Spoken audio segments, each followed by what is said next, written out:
Bonjour, vous êtes sur CFM Radio dans l'émission Abattant rompu où nous accueillons cette fois-ci dans le 7e opus Delphine Hennequet qui est naturopathe et nouvellement installée à Villefranche-de-Rouergue.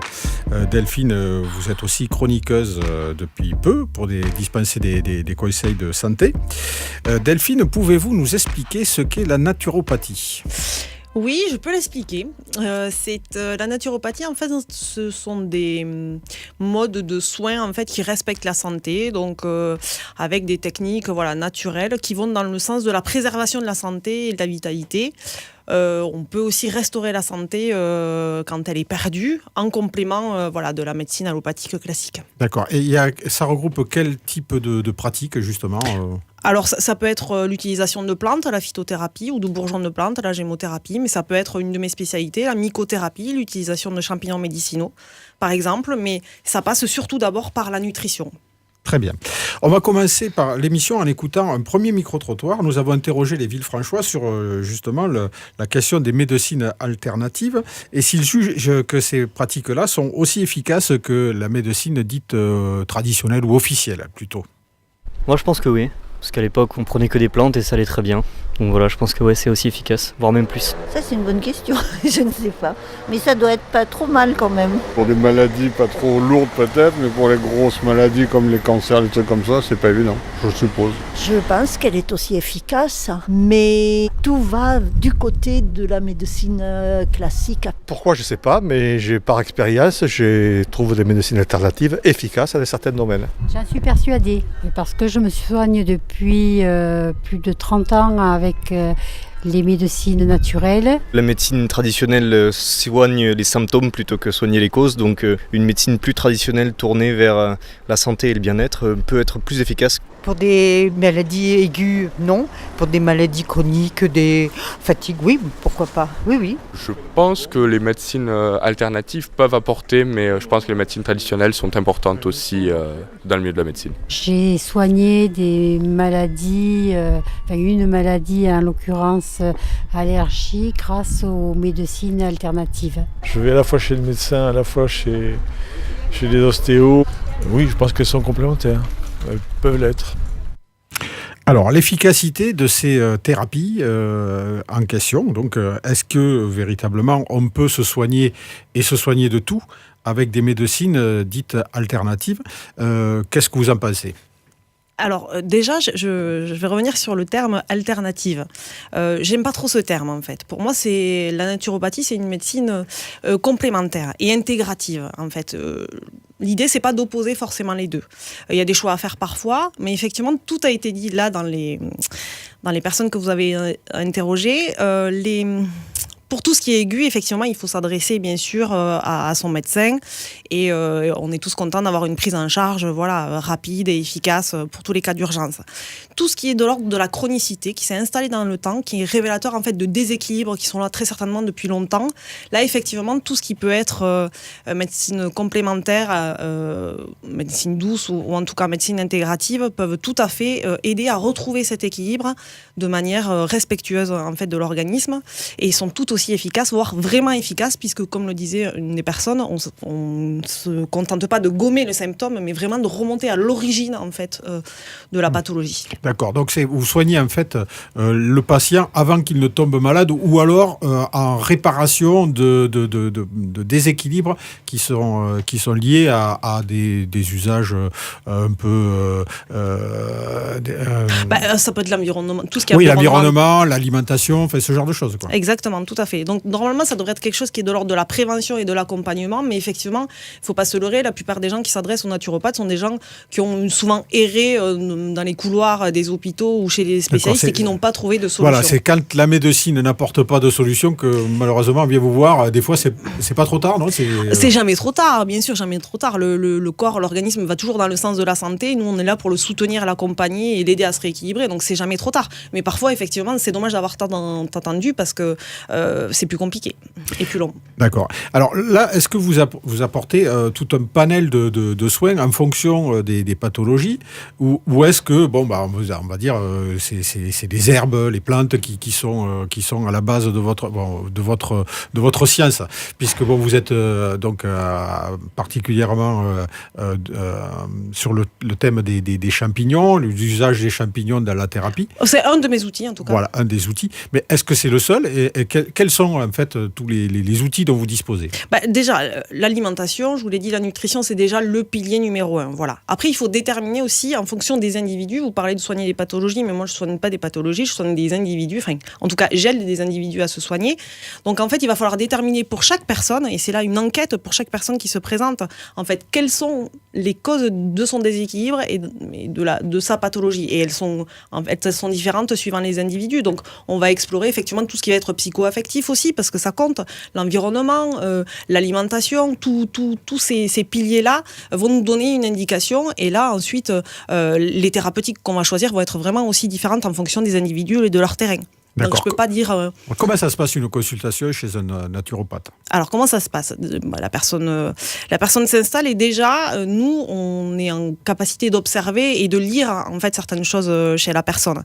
Dans le ton de sa voix, l'aspect de sa peau, ses yeux, l'état des ongles. On fait une observation en fait de la personne et ça nous permet de déterminer certains déséquilibres micronutritionnels en particulier, ou hormonaux.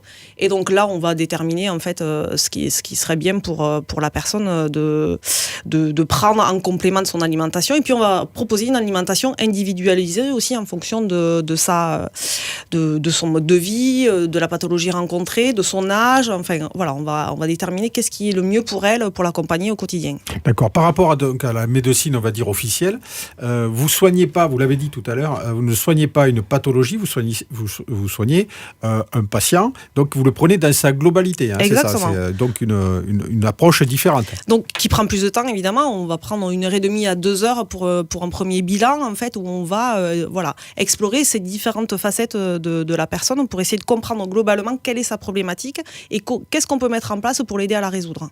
Très bien. Alors donc la pharmacopée, c'est donc vous avez un outil. Donc il y a les plantes, les champignons qui font partie des plantes aussi, mais est-ce qu'il y a d'autres? Les champignons, ça ne fait pas partie des plantes. C'est un règne à part. Bon. Et vous utilisez aussi, alors on parle beaucoup de l'usage des minéraux aussi, des pierres qui soignent. Alors non, moi je n'utilise pas, mais j'utilise par exemple des fleurs de bac, voilà, tout l'aspect. Des fleurs, pardon. Des fleurs de bac, voilà, des élixirs floraux pour l'équilibre émotionnel. Je vais proposer ça. J'utilise aussi la nutriponcture. Donc c'est aussi des. Alors voilà, c'est des termes qui oui, sont en fait, pas c'est une toujours, sorte d'homéopathie et c'est la contraction de nutriments, d'homéopathie, mais aussi d'acupuncture. Voilà, ça va travailler sur la circulation en fait énergétique au niveau du corps. D'accord. Et l'homéopathie, ça fait partie de la naturopathie. Certains naturopathes utilisent l'homéopathie comme un outil. Moi, c'est pas ma partie. Je laisse ça parce que c'est quand même actuellement, on va dire sur la sellette, comme au niveau du remboursement, en tout cas des soins par l'homéopathie. Voilà, donc c'est quelque chose qui gravite un petit peu dans la naturopathie ou pas? Oui, mais moi c'est quelque chose que je n'utilise pas. Je laisse ça vraiment aux homéopathes spécialisés. Et l'homéopathie, c'est quelque chose de très subtil. Et voilà, il y a des gens qui font ça très bien. Et je trouve que déjà passer du temps à éduquer la personne sur l'alimentation qui lui convient le mieux, c'est déjà un gros travail. Et alors ce travail justement du naturopathe, vous le préparez par des études. Il y a un diplôme qui est décerné au niveau C'est pas un diplôme puisque c'est pas reconnu par l'État. Mais par contre, il y a des écoles effectivement qui dispensent des formations de naturopathie, donc plus ou moins longues avec un contenu plus ou moins différent. Certaines, par exemple, proposent aussi de la sophrologie, de la réflexologie, voilà, d'autres outils supplémentaires pour aider aux soins. Moi, c'est pas l'école que j'ai suivie, mais oui, voilà, il y a des certificats en fait. Mais c'est tout aussi long que des études en médecine ou pas du tout. Non. Alors oui et non, c'est-à-dire les études en école non, mais effectivement, moi ça fait 12 ans que je suis étudiante et je le serai encore toute ma vie. D'accord. Écoutez, il est temps pour nous de faire une première pause musicale. Vous avez choisi pour ce premier morceau Frédéric Fromet, Je suis Bobo. Pourquoi ce choix ? En fait, vous comprendrez quand vous allez l'écouter, c'est un petit peu dommage de considérer que la naturopathie, en tout cas l'intérêt qu'on peut avoir pour sa santé et sa vitalité, c'est réservé à une élite et des bobos justement. Donc il caricature un peu le truc et c'est assez vrai. Mais moi je considère que tout le monde devrait se sentir absolument concerné. Voilà. Bien écoute, Frédéric Fromet, je suis bobo. Si vous nous rejoignez, vous êtes sur l'émission À bâton rompu, diffusée sur CFM en partenariat avec la Minute Villefranchoise, les studios Vernet et le Villefranchois. Nous recevons aujourd'hui Delphine Hennequet, naturopathe à Villefranche. Nous venons d'aborder la question de l'efficacité des médecines alternatives et de ce que recoupe la naturopathie dans ce terme générique. Nous allons écouter maintenant un deuxième micro-trottoir où nous avons interrogé les passants sur ce qu'ils pensent des liens entre la médecine officielle et les laboratoires, et est-ce qu'ils pensent que les prescriptions médicales sont un petit peu dictées par des intérêts liés à l'industrie pharmaceutique. On écoute ce deuxième micro-trottoir. Oui, c'est certainement sûr. Oui, souvent, quand ils découvrent un médicament, souvent, après, ils en font beaucoup la publicité. Oui, le laboratoire pharmaceutique apporte, pousse, je pense, à la consommation de médicaments qui ne sont pas spécialement utiles en général. Oui, on dit toujours le lobby des laboratoires, c'est vrai. Ils ont une très grosse influence. Après, c'est une question d'argent. Toujours intéressant de favoriser certains médicaments, de leur donner un coût assez élevé pour profiter de l'aubaine. Ça, c'est certain, effectivement. Il y a trop d'argent qui va dans les laboratoires. Ils influent sur les prescriptions. Parce qu'ils ont des stocks sûrement écoulés, donc ils doivent faire pression sur les médecins pour prescrire plus les médicaments, que ça se vende, etc. Ils ont trop de monopole, on va dire, des médicaments, tout ça. Je pense que c'est un peu des pompes à fric. Selon moi, oui, parce qu'il est illogique que des lobbies pharmaceutiques fassent la publicité pour la santé. Dans la mesure où les laboratoires vivent de la recherche, il est important pour eux que cette recherche soit utile, donc que les prescriptions des médecins soient axées sur l'utilisation de ces nouveaux médicaments. Alors, est-ce que dans notre pays, les prescriptions médicales sont trop dictées par des intérêts liés à l'industrie pharmaceutique ? Est-ce que la naturopathie a une position par rapport à cela ?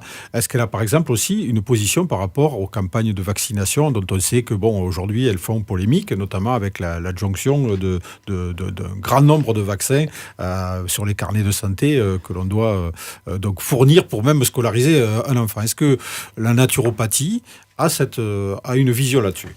Alors la naturopathie, en tout cas moi je vais répondre pour moi. J'ai une vision, c'est que dès qu'on peut se passer en fait de médicaments quels qu'ils soient, je crois qu'il faut le faire puisque ça crée des déséquilibres de toute façon et surtout des cocktails chimiques qui engendrent aussi des pathologies parfois chroniques, donc il faut s'en passer. Pour ce qui est de la vaccination, c'est une question très très délicate et je ne peux pas répondre comme ça de manière aussi péremptoire. Voilà, oui, c'est une question qui mérite un développement. Exactement. Il faut creuser la question. Il y a des choses à dire dessus. Tout n'est pas à jeter et je peux pas dire oui, non. Voilà, je peux pas répondre comme ça. En fait, c'est un peu compliqué. Donc là, j'essaie d'échapper un petit peu à la question parce que c'est délicat, c'est vrai. Mais voilà, ça mériterait qu'on. Alors une question un peu moins délicate, peut-être l'usage des antibiotiques. Alors on sait que, par exemple, les antibiotiques créent des déséquilibres au niveau de la flore intestinale, notamment. Oui, tout à fait. On sait qu'il y a aussi des résistances, des phénomènes de résistance qui sont créés par l'usage abusif de la pharmacopée antibiotique. Que pensez-vous justement ? Est-ce que les antibiotiques, est-ce que c'est à bannir ? Est-ce qu'il faut se traiter, je dirais, de manière très raisonnée avec ce genre de produits ? Vous avez répondu, évidemment. Et parfois, ils sont complètement utiles, nécessaires, c'est vrai, mais l'usage abusif fait qu'aujourd'hui, on se retrouve face à des problématiques, effectivement. Donc, il y a aussi des antibiotiques naturels qui ne déséquilibrent pas effectivement le microbiote et qui vont dans le sens de la santé. Et donc, pourquoi pas les utiliser au maximum quand c'est possible. Parfois, on ne peut pas échapper aux antibiotiques classiques, mais je crois que surtout l'usage abusif chez les enfants vraiment conditionne après vraiment leur santé. Donc, il faut faire attention, effectivement. Alors, je crois qu'il y a un signal d'alerte qui a été tiré. On on nous annonce qu'en 2050 à peu près, toute la batterie antibiotique qui est actuellement disponible pour soigner les maladies serait inefficace. Il va bien falloir s'en passer. Est-ce que la naturopathie justement a des solutions par rapport à alternatives, on va dire, à l'usage des antibiotiques? Là, c'est vrai que quand on parle de ça, il faut peut-être replacer les choses et voir les choses de manière différente. C'est-à-dire que est-ce qu'on cherche absolument à éradiquer des pathogènes, ou est-ce que l'intérêt ce serait pas de renforcer notre propre immunité de manière à être de manière générale plus résistant en fait à tous ces phénomènes-là. Donc nous, on travaille sur ça, sur renforcer le terrain. Qu'est-ce qui fait qu'à un moment donné, on va développer une pathologie? C'est qu'il y a forcément eu un déséquilibre qui peut être créé effectivement par un manque de vitamine D, manque de sommeil, enfin tout un tas de facteurs qui additionnés nous font, provoquent des baisses immunitaires. Et bien nous, on va chercher à se renforcer. Alors la médecine naturelle, la naturopathie, on va dire que c'est quelque chose qui a aussi dans l'histoire une antériorité par rapport à la médecine ça existe depuis officielle. toujours. Depuis toujours. On a traversé les siècles grâce à la naturopathie. De toute façon, c'est pas nouveau. C'est pas une invention. Jusqu'au 19e siècle, on va dire que tout le monde, tout l'exercice de la médecine se faisait de manière. Oui, mais ça a continué de toute façon, même si c'est pas forcément toujours officiel, les gens le disent pas, mais ils vont toujours chercher. Les fameuses tisanes de grammaire. Exactement. Ça, donc voilà, ça. Alors c'est peut-être à un moment donné, c'était peut-être un peu moins à la mode, mais quand même, ça traverse le temps. Parce que justement, le succès de la médecine officielle, celle qui est reconnue dans la pratique au niveau de la sécurité sociale, par exemple, en fait, elle a bâti ce succès sur les succès des antibiotiques, autour de quelques découvertes qui ont révolutionné les choses. Là, non, je crois pas que ce soit que ça. Je crois pas que ce soit que ça. Il faut moi, j'ai pas envie de tirer sur les médecins, de dire que ce sont des incompétents. Voilà, ce sont surtout des gens qui n'ont pas le temps. Ce sont surtout les gens qui n'ont pas le temps, en fait. On leur demande d'apprendre beaucoup de choses, d'être en capacité de faire du diagnostic et d'être toujours dans l'urgence, en fait. Et c'est ce qu'ils font. Ils répondent dans l'urgence en 10 minutes. Ils font ce qu'ils peuvent. Donc après, qu'ils soient pas qui n'ait pas la possibilité de prendre le temps, de faire les investigations nécessaires pour essayer vraiment de comprendre qu'est-ce qui a mené la personne à la pathologie, on ne peut pas leur en vouloir. Voilà. Et l'influence des laboratoires là-dessus, c'est qu'ils apportent aussi quelque part une solution aussi un peu d'urgence. C'est si vous donnez ce médicament, personne, vous soignez. Donc vous gommez un symptôme peut-être, mais en tout cas, ça répond à ce qu'on leur demande de faire.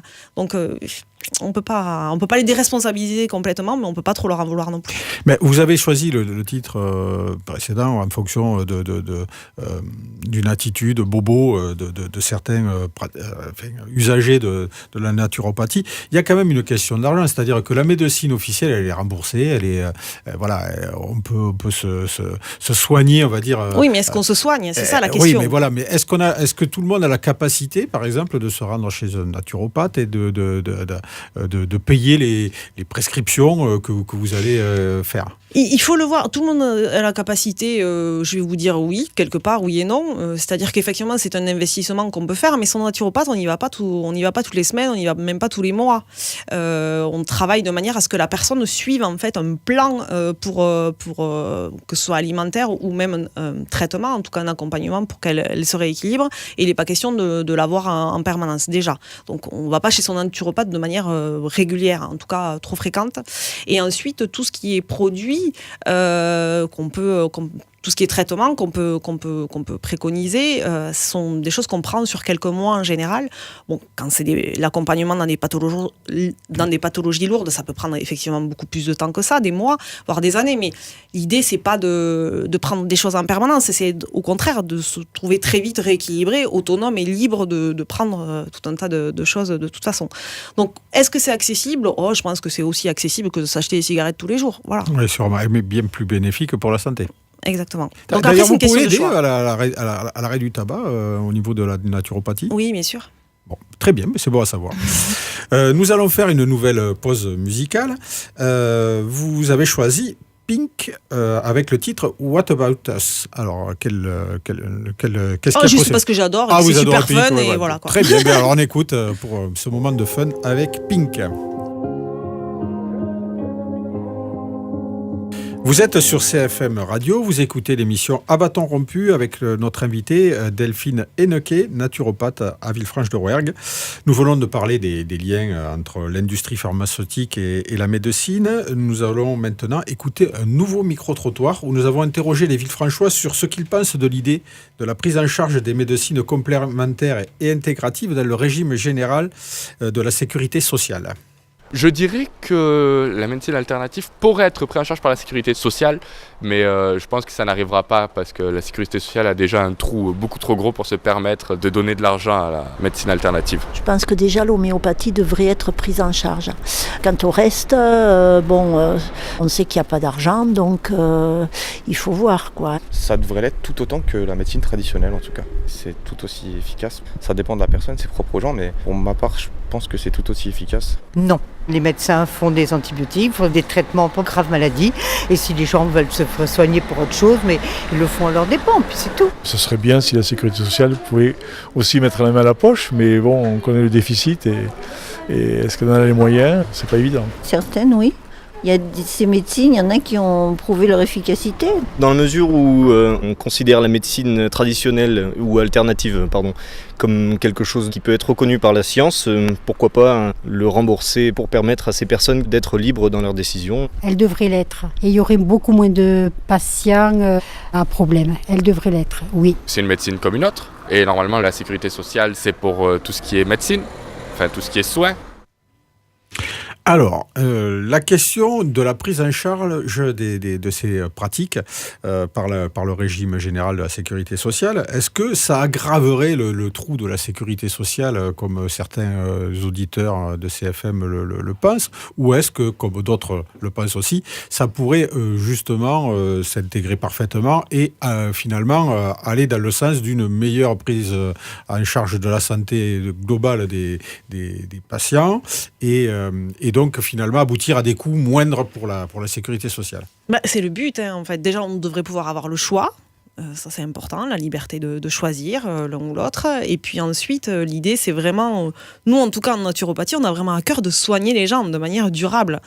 Donc, on devrait obtenir de meilleurs résultats et ne pas laisser des gens avec un traitement pendant des années qui, effectivement, a un coût aussi à terme.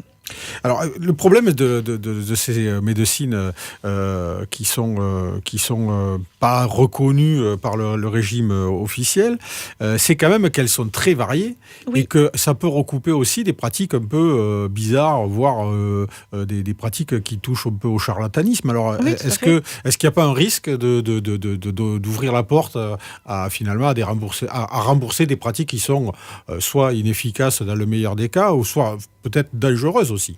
Oui, donc là, tout l'intérêt d'avoir des écoles reconnues par l'État, encadrées, avec un vrai diplôme.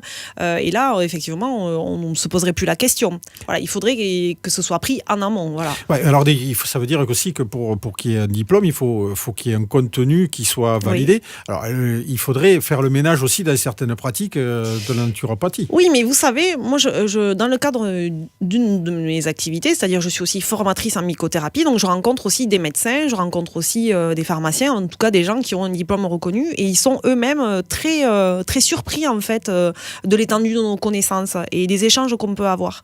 Donc effectivement, c'est peut-être pas, il faut pas peut-être tout regrouper, mais il faut peut-être recadrer les choses et voilà, et permettre à ceux qui font du bon travail, à ceux qui étudient, à ceux qui ont creusé les questions et qui apportent des réponses pertinentes, de pouvoir exercer effectivement avec beaucoup plus de liberté. Alors, je ne vais pas vous demander de faire une sélection, d'être la personne qui va trancher la question, mais selon vous, quelles sont les pratiques qui relèveraient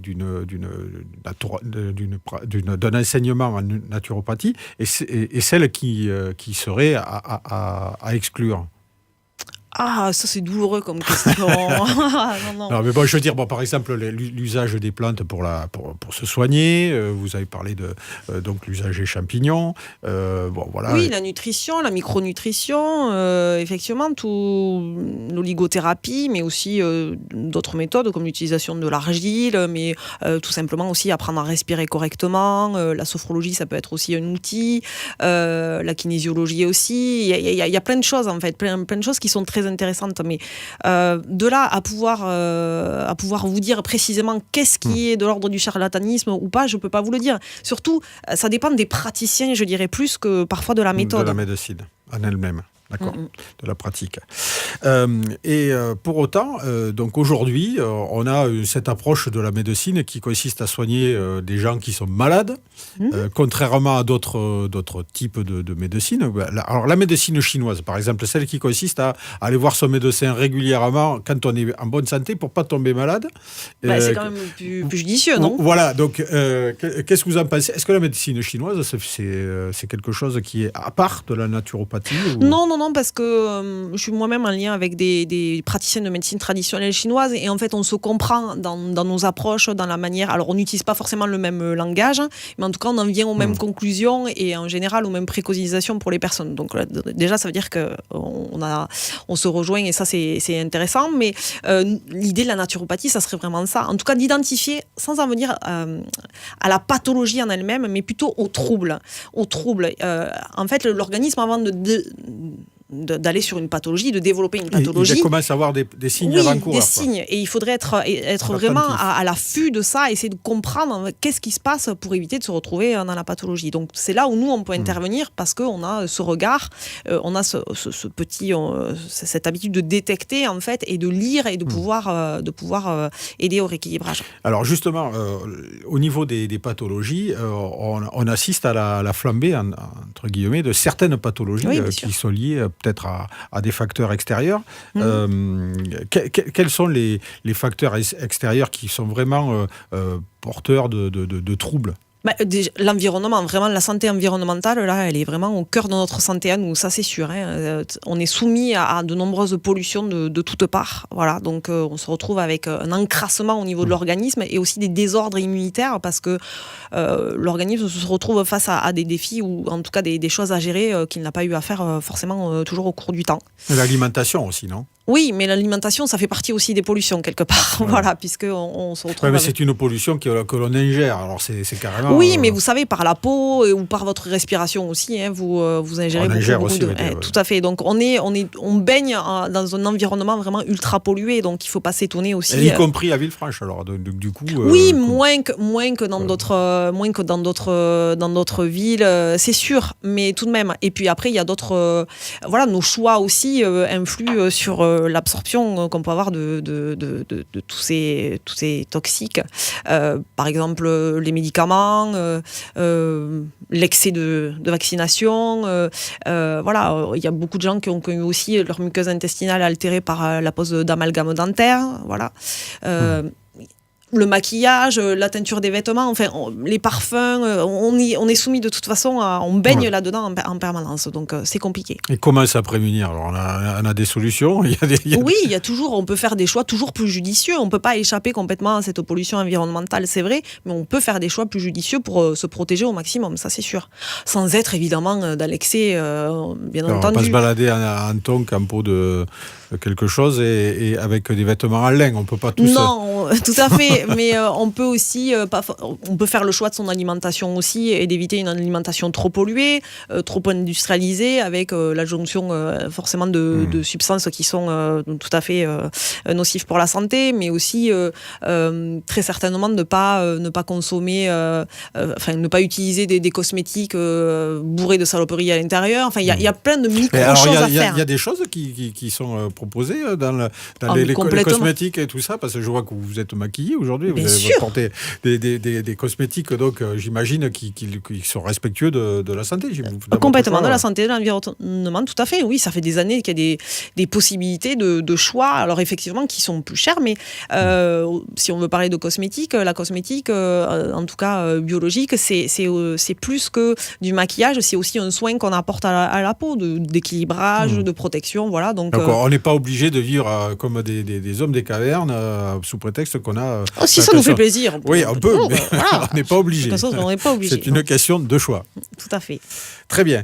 Écoutez, on va écouter maintenant une nouvelle pause musicale. Vous avez choisi un morceau que je ne connaissais pas à titre personnel, c'est Doskawa, le bétail. Alors pourquoi ce choix ? Alors parce que en fait, il faut vraiment écouter les paroles. C'est très important. Alors parfois on les saisit pas forcément à la première écoute, mais il faut réécouter. Il y a beaucoup de choses qui sont dites à l'intérieur, et je trouve que la question justement de pas forcément suivre bêtement les choses et de peut-être de s'en extraire et d'essayer de penser autrement en tout cas, et de manière plus large et plus ouverte, ça peut aussi, même dans le cadre de la santé, nous être utile à long terme. On écoute Doskawa, le bétail. Vous êtes sur CFM Radio, vous écoutez l'émission À bâton rompu avec notre invitée Delphine Hennecquet, naturopathe à Villefranche-de-Rouergue. Si vous nous rejoignez, nous venons de parler de la question de la prise en charge des médecines complémentaires et intégratives par le régime général de santé. Et nous allons maintenant, dans cette dernière partie d'émission, en partenariat avec le groupe Facebook La Minute Villefranchoise et CFM qui a donc fait un micro-trottoir, nous allons poser à Delphine des questions qui émanent des internautes et des auditeurs de CFM, avec une première question qui nous est posée par Pierrot. Bonjour, je m'appelle Pierrot et j'habite à Villefranche et j'aimerais savoir, peut-on, avec la médecine alternative, pourrait-on soigner d'un cancer ou toute autre maladie assez persistante et difficile à éradiquer ? Alors, est-ce qu'on peut soigner un cancer avec des méthodes alternatives à la médecine officielle ? Alors en tout cas, il y a des milliers d'études qui le prouvent. Qui prouve que c'est possible, voilà. Avec en particulier certaines plantes et certains champignons, encore une fois j'en parle parce que c'est ma spécialité, bien sûr on pourrait. Après moi, mon positionnement, c'est jamais de dire à quelqu'un partez uniquement sur tout ce qui va être alternatif justement, mais plutôt intégratif, c'est-à-dire à ce qu'on vous conseille et au protocole qui vous est proposé. Moi je peux vous conseiller des choses qui vont vous aider non seulement à mieux supporter en fait le traitement proposé, mais aussi de se donner les meilleures chances d'un point de vue immunitaire. D'accord, par donc exemple. Il n'y a pas d'opposition, il y a au contraire une complémentarité. Tout c'est à ce que fait. vous avez évoqué tout à l'heure dans le fait qu'on peut... Mais de manière théorique, oui, on pourrait. Voilà. Très mais c'est absolument les pas... gens qui veulent en savoir davantage, ils peuvent aussi mais moi, je vais pas proposer un traitement uniquement basé sur la naturopathie pour soigner le cancer, effectivement, par exemple. en complémentarité. Voilà. Deuxième question qui nous est posée par Brigitte. Bonjour, je suis Brigitte de Vibré, j'habite à Villefranche-de-Rouergue. J'aurais voulu demander comment les médecines alternatives pourraient-elles davantage se faire connaître. La médecine alternative souffrirait d'un déficit auprès du grand public. Comment peut-on y remédier ? Je pense que ce qui serait intéressant, c'est que ça vienne des médecins, en fait, qui quand ils se retrouvent face à soit un échec, ou en tout cas leurs limites, proposent effectivement d'autres praticiens qui vont venir aussi complémenter leur pratique et apporter aux patients le mieux pour eux. Je pense que ça serait vraiment la meilleure solution, en fait. Que eux-mêmes valorisent, en fait, ces pratiques-là qui sont un peu en marge de leur pratique à eux, mais qui... mais qu'ils considèrent ça de moins en moins en marge quand même. Ils prennent vraiment en compte maintenant l'efficacité, puisqu'ils ont le retour de toute façon de leurs patients, donc ils voient bien que... Notamment dans le milieu hospitalier, je crois qu'il y a quand même pas mal de personnes qui ont des pratiques un peu... Oui, puis alors vous savez, moi, mes premiers clients, enfin en tout cas les premières personnes qui m'ont consulté, et même encore, ce sont de toute façon femmes de médecins, infirmières, voilà. Ce sont les premiers, ce sont les gens effectivement du domaine médical qui sont les premiers en fait à venir demander des conseils. Exactement, tout à fait. Troisième question qui nous est posée par Mathis. Mathis Chalamel, habitant au Mas de la Borie à la Ramière. Pensez-vous qu'il faille avoir un diplôme pour exercer la médecine traditionnelle ? La question du diplôme qui revient. Oui, moi je le crois.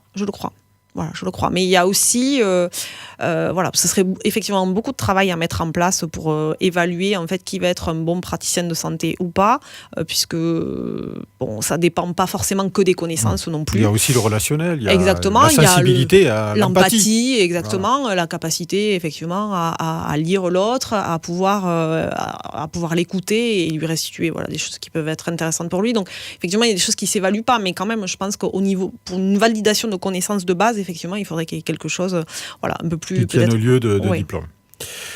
Quatrième question qui nous est posée par Elias. Bonjour, je m'appelle Elias, j'habite à Villefranche-de-Rouergue et ma question serait en fait, est-ce que la médecine alternative, peut-on prouver que ça ne serait pas du chiquet ? Alors la question du charlatanisme et de l'usage de pratiques qui seraient pas vraiment d'une efficacité prouvée. Je pense qu'il y a suffisamment de gens qui ont fait l'expérience des médecines complémentaires pour démontrer que c'est pas du chiquet. Voilà, c'est surtout ça qu'il faut regarder, le retour des personnes à l'expérience qu'ils ont. Il n'y a pas un phénomène de, je dirais, placebo ou d'autoconviction par rapport à ces médecines-là. Ça pourrait être pareil avec la médecine allopathique. Alors, en prenant un cachet, on pourrait imaginer aussi... L'effet placebo existe. Tout à fait. Donc, pas plus qu'avec la médecine conventionnelle. Pas plus. Ok, nouvelle question avec Nicole. Bonjour, je suis Nicole Comont, j'habite à Cahors. Ma question serait comment avoir une règle stricte pour reconnaître des naturopathes qui ont les vraies valeurs de naturopathe, qui ne soient pas un charlatan. Les valeurs, la question des valeurs, vous l'avez suggéré, valeurs humaines notamment. Oui, alors après il existe un organisme qui s'appelle l'Omnes, qui regroupe tous les naturopathes, dont on valide le cursus et qui sont considérés comme des praticiens de qualité avec un enseignement de qualité, suffisamment d'heures et tout ça. Moi, je rentre pas du tout dans le cadre de l'Omnes parce que j'ai suivi une formation mon école n'est pas du tout affiliée à l'Omnes. Et effectivement, je peux pas dire que ce serait forcément le critère absolu pour déterminer qu'on est un bon naturopathe ou pas. Je pense que ce qui est important, c'est surtout l'expérience de la personne et les résultats qu'elle a obtenus au cours du temps. Et puis c'est peut-être les patients qui en parlent le mieux, non ? De l'efficacité de certains praticiens, notamment. Tout à fait. Les gens se parlent entre eux, souvent, ils se recommandent des praticiens. Une nouvelle question qui nous est posée par Marcelin.